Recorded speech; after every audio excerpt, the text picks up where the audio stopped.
ஆத்தூர் பக்கம் இருக்குது. நான் தெருவிளக்கு வைக்கிறதுக்காக மாவட்ட ஊராட்சி சேர்ந்து செய்வோம்னு சொல்லிட்டு போய் பார்க்க போனேன். அப்போ அங்கே பெண்கள்லாம் வந்தாங்க. என்னம்மானா தெருவிளக்கு போட்டு தரேன், இருட்டுக்குள்ளே தானே இருக்கீங்க, நான் உங்களுக்கு இங்கே போட்டு தரேன்.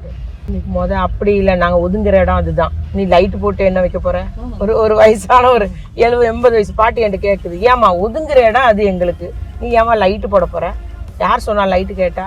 எங்களுக்கு வந்து அப்படின்னா டாய்லெட் கட்டி கொடு, பொது கழிப்பிடம் கட்டி கொடு, அதுக்கப்புறம் லைட்டு போடு எங்களுக்கு அப்படின்னு சொன்னாங்க. எனக்கு ரொம்ப ஷாக்கிங்காக இருந்தது அது. ஏன்னா அனுபவம். சரின்னு சொல்லிட்டு உடனே நான் தெருவிளக்கு போடலை, அவங்களுக்கு பொது கழிப்பிடம் கட்டி கொடுத்துட்டு தெருவிளக்கு அப்புறம் போட்டோம். அப்புறம் தான் அதுலேருந்து நான் படித்த பாடங்கள் தான். மக்கள்கிட்ட போய் பேசணும், மக்களோடு மக்களாக இருக்கணும். பேரறிஞர் அண்ணா சொன்னார் பாருங்க, மக்களோடு மக்களாக இருக்கணும். அவங்க மூலம் நம்ம அந்த கோரிக்கையை தான் நம்ம செய்யணும். என்ன கேட்குறாங்களோ அதை தான் நம்ம செய்யணும். திட்டம் நம்ம போடக்கூடாது, திட்டம் வந்து மக்கள்கிட்ட இருந்து வரணும் அப்படின்ற முடிவெடுத்து அதை இப்போ வரைக்கும் நான் ஃபாலோ பண்ணிட்டேன். எங்களுடைய தந்தையார் மறைவுக்கு அப்புறம் தலைவர் எனக்கு மாவட்ட செயலர் பொறுப்பு கொடுத்தார் இல்லையா. அதுவே வந்து நான் இப்போ மாவட்ட செயலர் பொறுப்பு கொடுக்கும், மாவட்ட செயலர் பொறுப்பு வந்துட்டு அப்படின்னு நினைக்கல.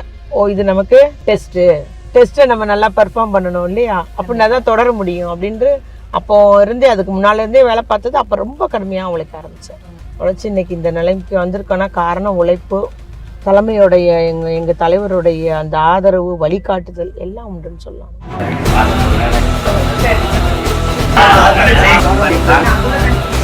குற்றவியல் மற்றும் காவல் நிர்வாகமா சிபிஎன்